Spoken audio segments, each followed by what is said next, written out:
What up? Seth Miranda here. This is Adorama Rewind, and I'm fresh off of Photo Plus 2019 right here at the Javits Center in New York City. And thank you to everyone who came out to my demos, Daniel Norton, Vanessa Joy. We're all like, all hands on deck. It was kind of like a homecoming, and it was really cool to meet some of you. You came up and said, hey, we were talking in the comments, but I don't know who you are, so I don't know whose avatar is, what screen name, and all that sorts of stuff. So hit me in the comments now and let me know where we met, what demo, what we talked about. It's really cool that we can kind of like weave this into reality, and that's what the beauty of trade shows are, is that you're actually human beings conversing and actually being a community, not just a bunch of forums and text and words and things that have no atmosphere or emotion or any type of extras to it aside from the sterile world of text. This is gonna be a special episode. Okay, so I haven't been here for about 2 weeks, so we have a lot of catching up to, so let's just go like right into it. My voice is wrecked from screaming at crowds, but again, that's the fun of trade shows. So let's do this and kick it off with Chris Brown lifting visual artist work and posted to 58 million followers uncredited. So this is the image, but it's not just an image. It was actually also like a moving video that had audio to it. And what Chris Brown did was not only did he put it on his own pages to his own followers without crediting the original creator, which is actually someone that's fairly well known. He's Skillshare endorsed, and his name is Dun Mopasi. I'm saying that probably wrong, I apologize. He puts it up there and says, hey, you can use it, just credit me, which is pretty cool. And he even says, he's not even going after Chris Brown hard. He's saying like, if you just credited me, this would have been really cool. Like, he's not trying to sue, he's not making a big deal out of it. But Chris Brown basically took someone else's work, altered it to put his audio over it, and use someone else's visuals to push his medium. That's wrong, okay? If I were to use Chris Brown's music on this video, it would get flagged in a heartbeat on YouTube. Another creative using another creative's work to push theirs and not give them anything back is ridiculous. It wasn't even like a collaboration. It's acting as if crediting people costs money or some sort of resources. And I don't even understand why we're supporting Chris Brown anymore. This guy has proven to be a pretty bad human being with anger issues and abusing women and now stealing other creatives' work. We act like we can't find someone who's talented in singing and dancing to pay attention to or cast our votes with our dollars on. There's plenty of people that could use some exposure out there, and maybe we should start thinking about that. But this is crazy. So let me know down below what you would do if someone famous took your work and then put their work on top of it to push their medium and not help you out. Let me know down below what you think about that. On the flip side of that, a little more fun, Selena Gomez actually released a new music video shot entirely on iPhone 11 Pro. So the iPhone 11, right, is, I'm gonna come back to this, is that new phone that has 3 lenses on it. And the thing about this is that we've always heard campaigns out there saying shot on iPhone. And yeah, that was true. They did music videos, they did some movies and stuff like that, but there was always a crazy cinema lens jammed onto the front of those phones. I was gonna say camera. You see what's happening here? We're making our phones into cameras. And now we're seeing review sites that usually only pertain to cameras reviewing phones. Getting a little crazy, right? Anyway, those other projects were the phone with $10,000, $15,000, $20,000 in glass in front of that phone. But now what they're doing is using just the native lenses on the iPhone for this one. I'm sure that it was gimbaled and stabilized. There was definitely pro production around the phone, you know, lots of money on that set for lighting, gaffing, modifying, color science, light theory. Everything that you needed for high-end production was in front of that phone, and the phone in itself captured it, and that's what we're looking at really, okay? This is not like someone just following them around, hand-holding the phone raw, and that became a music video. So this is an interesting evolution. Should we be scared? I don't know. You tell me down below if you think that the iPhone is gonna start replacing actual cinema out there. A music video is one thing, actual feature productions, I don't know. On the flip side of that, though, the Red founder is saying that they're killing off the Hydrogen smartphone and announces retirement. So the Hydrogen has had a pretty rough infancy, right? The founder, Jim Jannard, has announced that he is stepping away and retiring. I mean, the guy's in his 70s and he's done a lot for this industry. He put this out. Let me pull up this letter that he put up. I've spent the last 45 years building inventions wrapped in art. Now turning 70 and having a few health issues, it's time for me to retire. He is leaving it in good hands with Jared Land and other people that are running Red, and Red is an extraordinary company for sure. The Hydrogen 2, I guess, is not going to be happening. They're saying that they're going to like let this whole project go, but they will continue support for the original hydrogen. So if you have that, you should be okay. Let's talk about some other weird stuff. A photographer has photoshopped a bride at their wedding. So yeah, so look at this. So this really well-known photographer was hired by this couple, their dream photographer, they said. And what this guy did was take this bride and start making her skinnier and altering her face, her body, her silhouette, and other things on her body.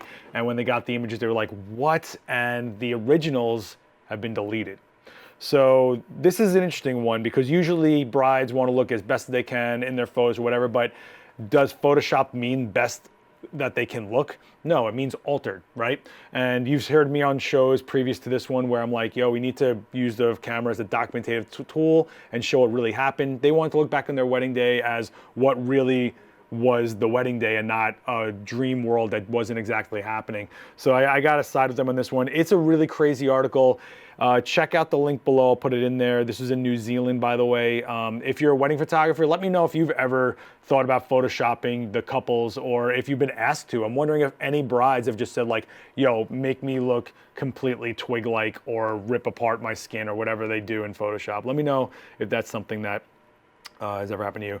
Adobe exposed 7+ million Creative Cloud accounts to the public. Yeah, they got breached. This happened, and the account data included email addresses, account creation dates, Adobe products used, subscription status, whether the user is an Adobe employee, member IDs, the country, time of last login, and payment status.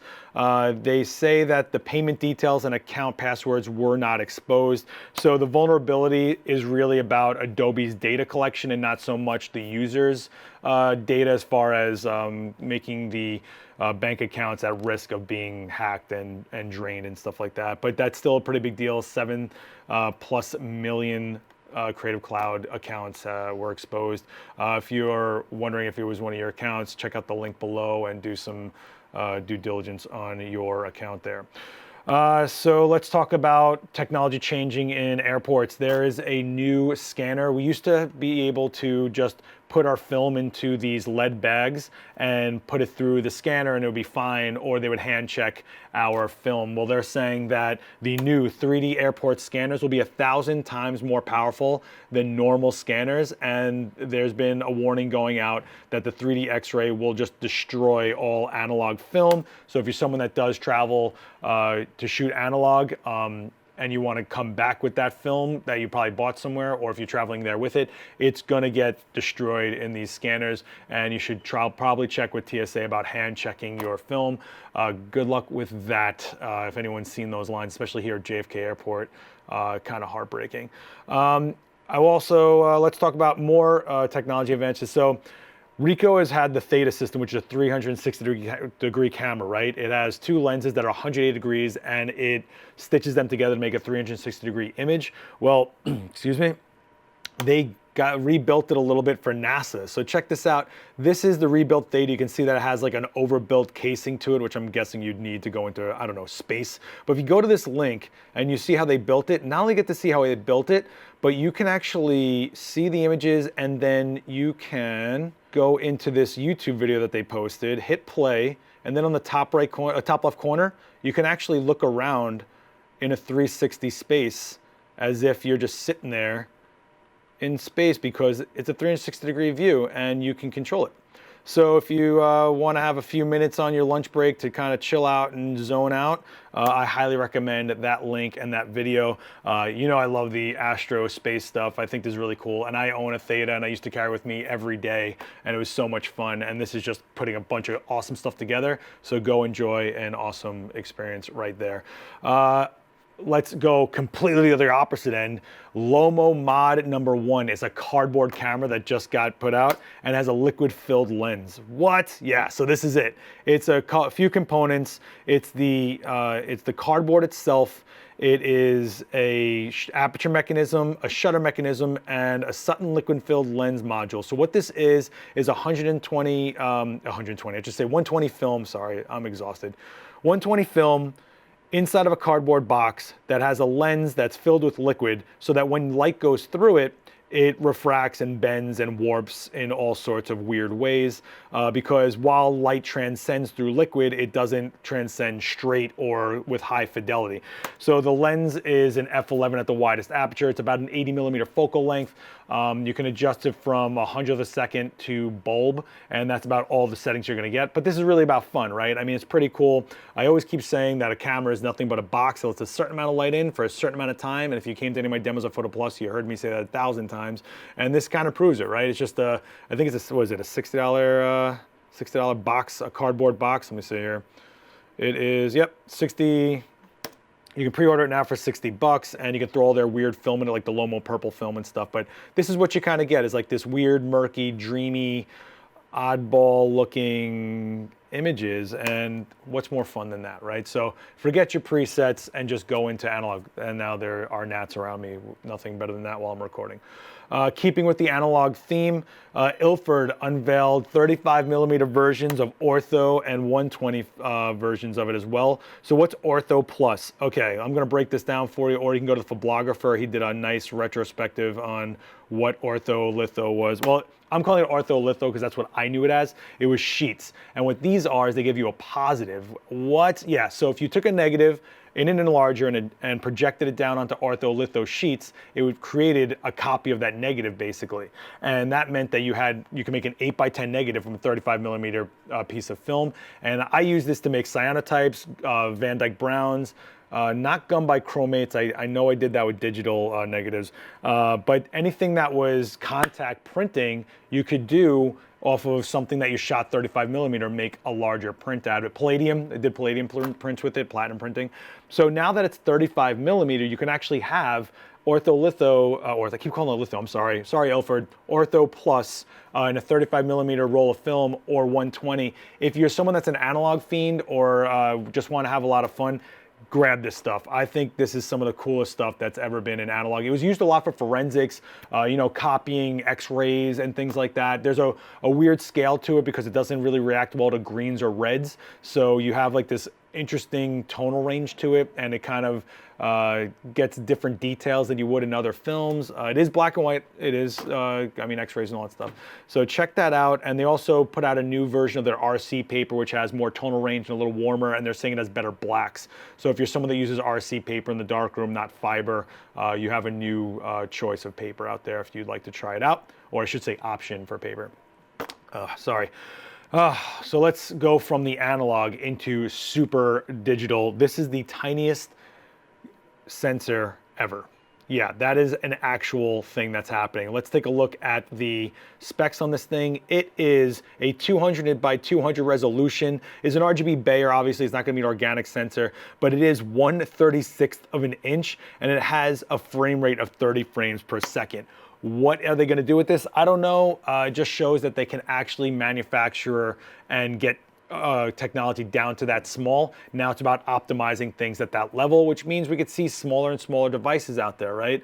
I mean, the sensor that's in your phone getting smaller could lead to other things inside the body that's in there. Maybe better distribution for heat, maybe larger batteries. You know, who knows? Or because the sensor's smaller, maybe it takes less power to power it. All sorts of stuff like this. Image quality, I couldn't tell you. I really couldn't tell you. Let's talk about something a little more social. This photographer took their drone and put it on thermal and found a missing 6-year-old. So this kid went missing on a Tuesday night and it was 30 degrees. This guy right here flew his drone out and he used it in thermal mode to find this kid. He put it up in the air early Wednesday morning, so it was a few hours from when the kid was reported missing. And he said, I think I found either a dog, a cat, or this kid. And the authorities were alerted and they found the kid thanks to this drone, which is pretty cool. It's nice to see things being applied for practical or something this could probably save this kid's life. He could have gotten hypothermia. Who knows what's going on? 30 degrees out there, 6 years old, or who knows what's in those woods, right?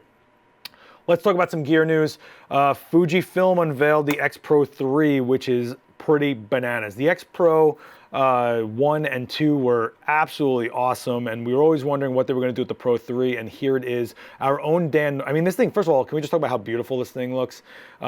It's really a photographer's camera, and there's a lot of people critiquing it for things like the LCD screen here, where the back screen is only for information or showing you which film simulation you're using, and then you actually flip the screen out to see your shots.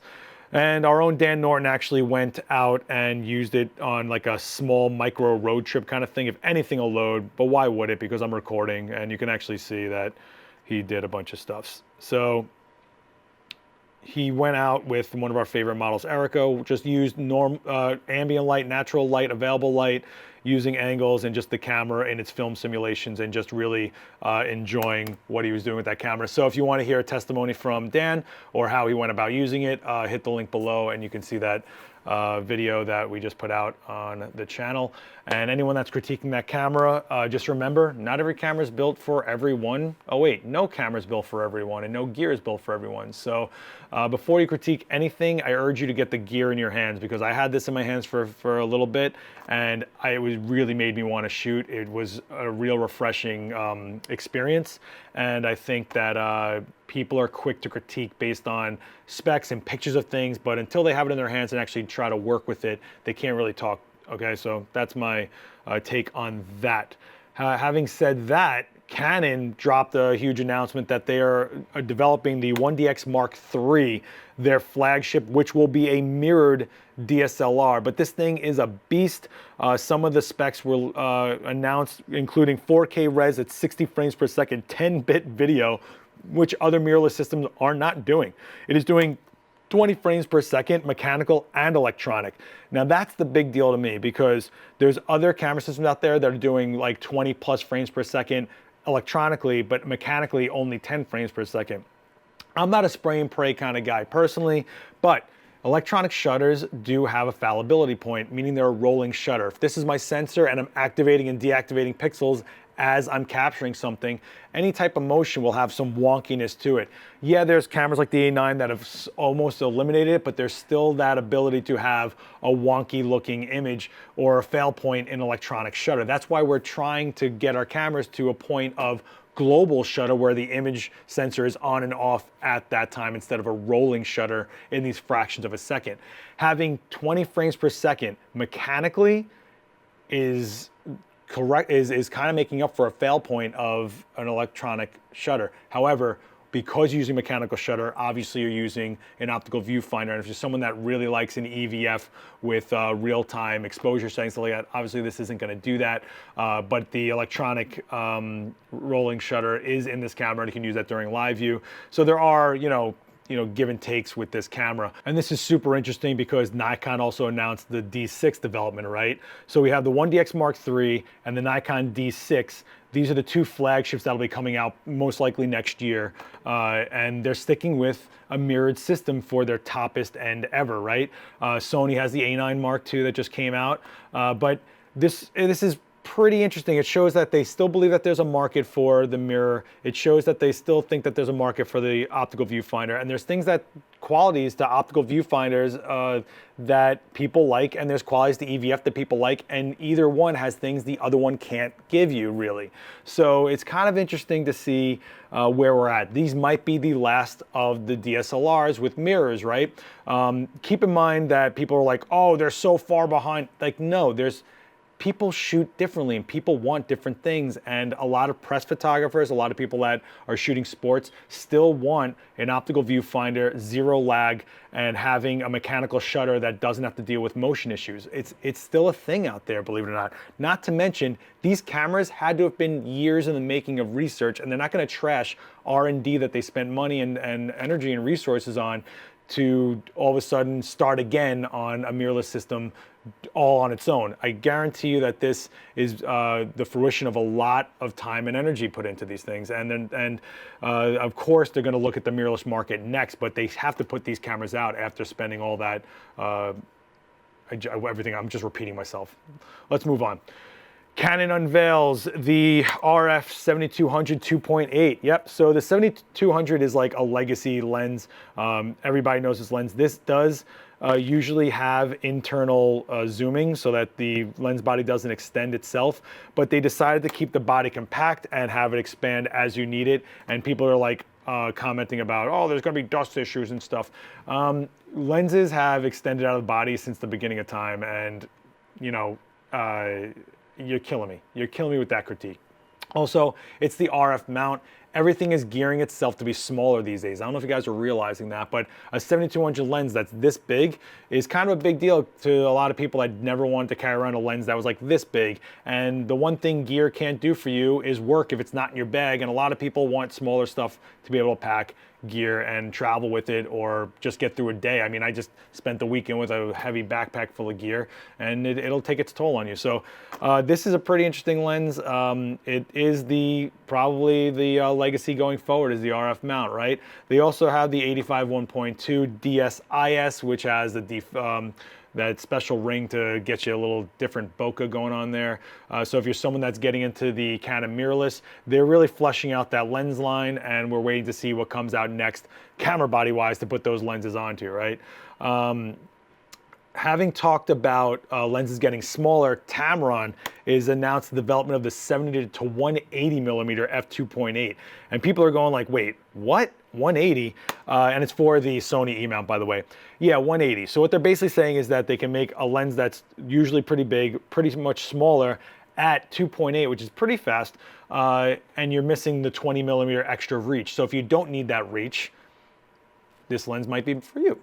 If you're someone that's like, no, I need that extra reach, then this lens isn't for you. You have to realize that what's the point of 50,000 brands making 50,000 of the same lens style and copy and then competing with each other? Tamron's trying to think in a different way, so I kind of commend them on that. Tamron has also unveiled 3 wide-angle prime lenses for the Sony E-mount. We got a 20 millimeter, a 24 millimeter, a 35 millimeter, f2.8. These are pretty interesting that they have a 1:2 magnification ratio and a very close focusing distance, which is always fun. I really love when minimum focus distances get like shrunken down more and more and more, which is one of the reasons I kind of like always throw macro lenses on when I'm doing portraits, because I just want to step in closer and closer sometimes. Yeah. So Tamron's trying to put out some interesting stuff out there that's a little bit deviated from the rest of the market, and you gotta give it to companies when they're trying to think differently and give you something different. Speaking of legacy companies, because we had all this crazy stuff going on, Elinchrom. We don't talk a lot about Elinchrom on the channel, right? They have a system called the Rotalux, and that is a really beautiful set of light shapers, and a lot of pros, Dan Norton, me, we are big fans of Rotalux boxes, but one thing they were missing were grids for everything. So now they finally completed their grid system for all of their Rotalux lights, which is fantastic. You can take a look at the list that's available. But man, you want to talk about quality, Rotalux is quality when it comes to boxes, and now they have every shape, every size you could imagine for anything that they're putting out there. And the Rotalux boxes are 100% a legacy type light modifier for sure. I mean, it's great. And thanks Elinchrom for finally putting out grids for the system. What took so long? Let's talk about another legacy company. That's today's word, legacy. Sorry, I'm running on fumes here, but I want to get this out for you guys. So Kodak, what? Yes, Kodak. They unveiled a waterproof camera, X-Pro WPZ2, which is basically from a company called JK Imaging. They've been using the Kodak branding, and it's a waterproof camera pretty much. It's $150, so it's super available for people to grab. We're talking about 4x optical zoom, all sorts of stuff that's just super easy for people. It's a 16 megapixel, 27 to 108 equivalent zoom lens. It only shoots JPEG, HD, 1080, 30 frames per second. It does have slow motion for 120 frames, and it's using a 1 card slot. Oh my God, 1 card slot. USB 2.0 cable, and it's totally waterproof there. So what's cool about this? It means that Kodak can still be a branded name in a kid's hand. What does this mean? What it really means is if we don't see Kodak getting into younger generation hands, they're not going to grow up with this brand that has been around since day one of photography, right? So having this camera being so affordable, so rugged, so easy to use, and just like give it to somebody and just jump in the water or go on your vacation and enjoy taking photos and seeing that Kodak yellow and that Kodak K and just tying memories and things to it is what Kodak really is all about, is like this lifestyle of growing up enjoying creating images and documenting the moments of your life, and they've always been that way, right? Super easy to use, and they're just like the brand that's been around forever. So people are critiquing the fact that it's like a licensing of the name, and for me, it's kind of like it's keeping it alive, because one day that kid's going to grow up and buy more equipment and maybe grow their photography craft even more, and they'll remember Kodak because they grew up with it. So that's where I'm coming out with this one. I know I'm like stretching hard on that one, but like, yeah, it is what it is. Let's go right back into lens news really quick. So Samyang actually put out a 14mm 2.8 RF. So this is the first third-party autofocus lens for the RF mount. RF mount, which we just talked about, was for the Canon Mirrorless. So we're seeing other companies pay attention to this mount. That's pretty great. Let's Canon able to reach wider audiences that maybe they can get some pretty affordable glass, because the glass that Canon's putting out right now is pretty pricey, but it's also like next level quality. This, let me show you, this 14mm is going for about $600.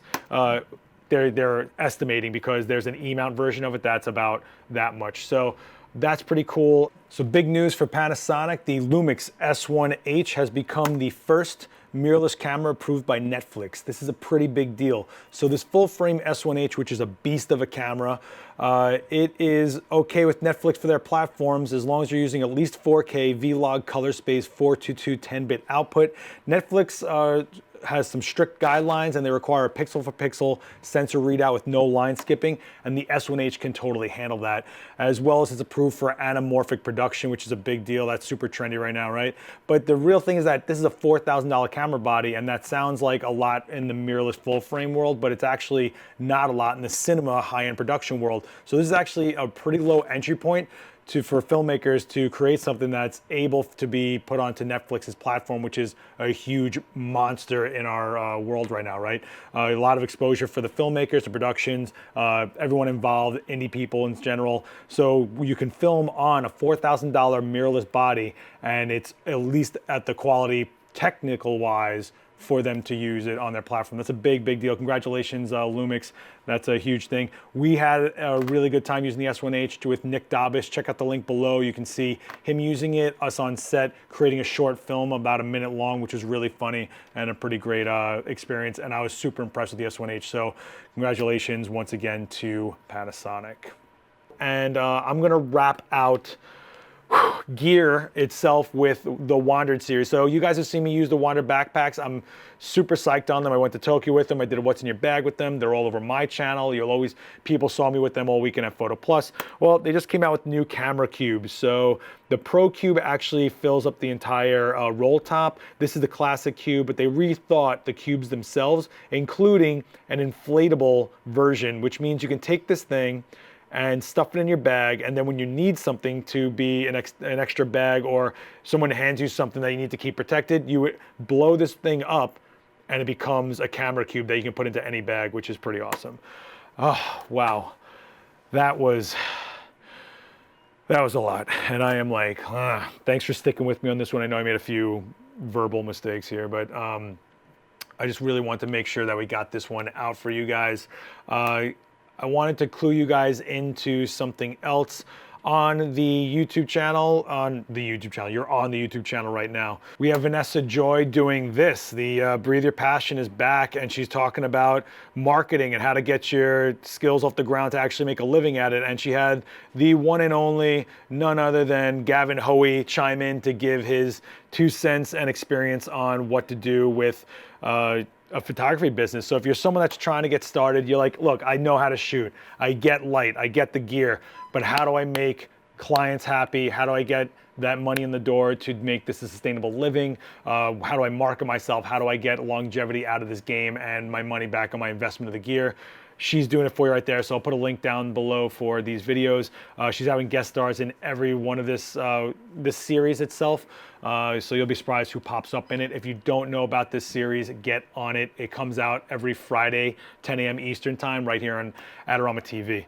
All right, wow, this was a crazy long one, and I'm going to give you guys something different this time. I usually give you a question of the week for you to like talk to me down in the comments. Here's what I'm gonna give you this time, homework. Yeah, I know, relax, breathe, it's okay. All I'm gonna ask you guys to do is go on this channel and respond to one other person's comment and be constructive about it. Don't throw hate around. Don't give that grimy.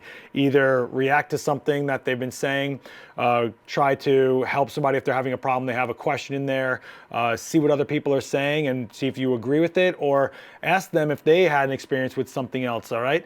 Go on this channel and be a community. Having gone to Photo Plus and being face-to-face with people, I just got super amped up to actually make sure that we keep Adorama TV a community and we keep Adorama TV people, right? It's a social world down there in the comments. It doesn't just have to be a bunch of like, rah, rah, rah, nah, nah, nah. You can actually have conversations, and we see the usual suspects all the time, right?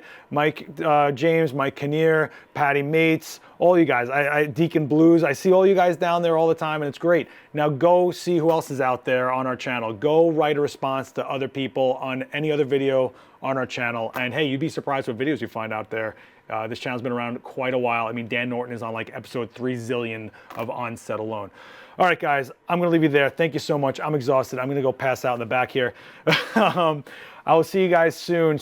Hit like, write me down in the comments on this video or anything. Let's have a discussion here. Hit the bell so you're notified of any of the videos that come out. You'll be able to jump on them. Hit subscribe if you just found the channel. Hit subscribe. We're almost at 1 million subscribers, and you can be 1 in a million. And you know, once that Adorama hits 1 million, something special is gonna happen here.